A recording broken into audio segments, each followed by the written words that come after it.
That's okay. My name is Ian Ofula and I'm identify. I'm a journalist. Sawa Ofula. Yes.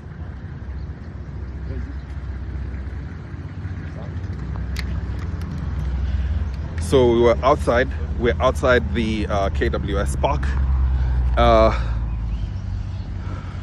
and we're just recording our videos and we've been stopped.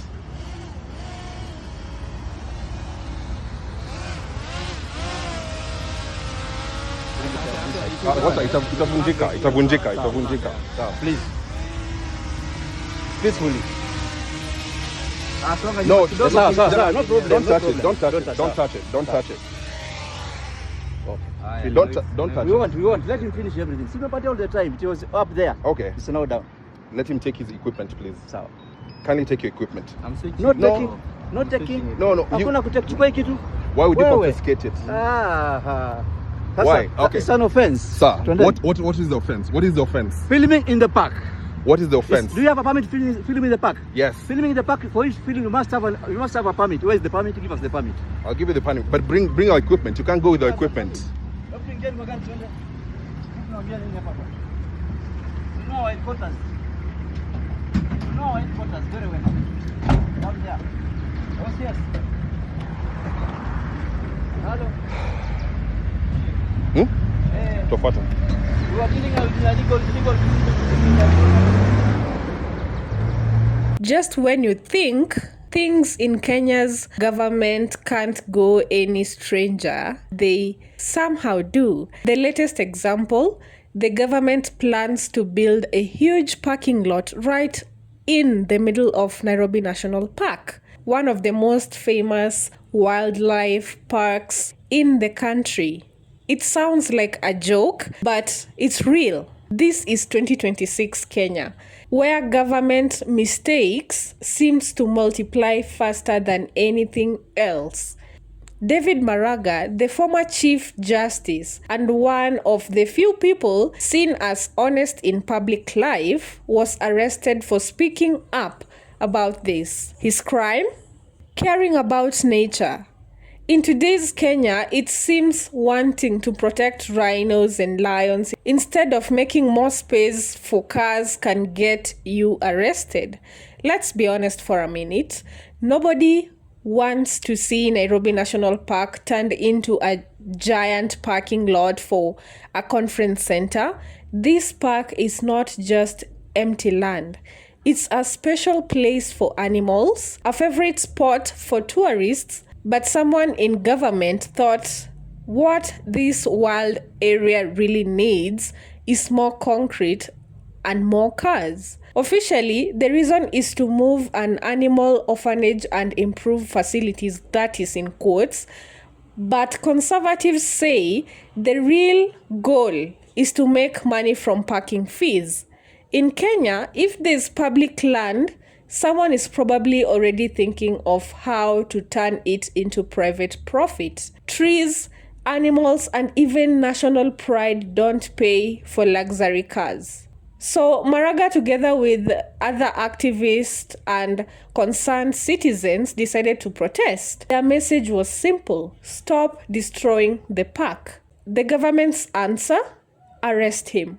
Instead of talking, they threw Maraga and others into police vans. It's hard to believe this is how a democracy should work.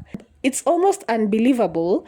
Maraga, the same person who dared to cancel a presidential election, is now treated like a criminal for caring about trees. Rights groups are upset, but the government doesn't seem to care. Maybe they're busy planning the next projects, a golf course in Lake Nakuru perhaps. This is not just about a parking lot, it's about a government that sees public land as a way of making money. Protected parks and conservations are seen as problems, not treasures. Real progress will mean fixing corruption and improving people's lives, not paving over parks for profits. The pattern is always the same: build something big, call it development, and ignore the damage to nature. Forests disappear, animals lose their homes, But all that matters is how the new parking lot, Nairobi National Park, is special because it's wild in the middle of the city. If you cover it with tarmac, it's no longer a park. It's just a giant car park.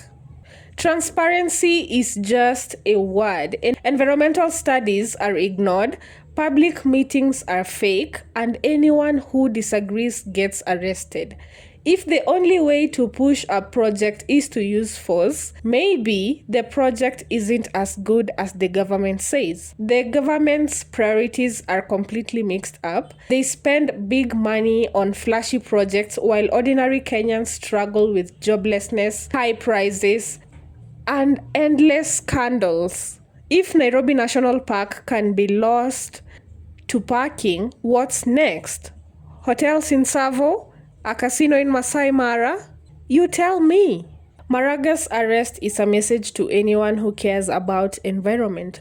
Speaking up could get you in trouble. Protecting wildlife might land you in jail, while destroying it can make you rich or powerful. And the logic behind this parking lot, there isn't any. Nairobi National Park brings in money from tourists because it's wild, not because it's easy to park nearby.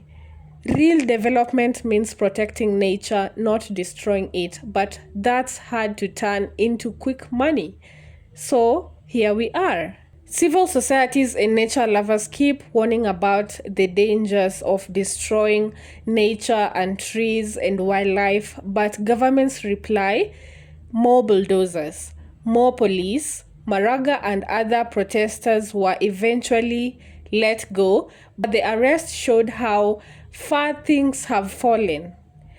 The courts might help, but real change will only come when Kenyans refuse to let their parks be sold off.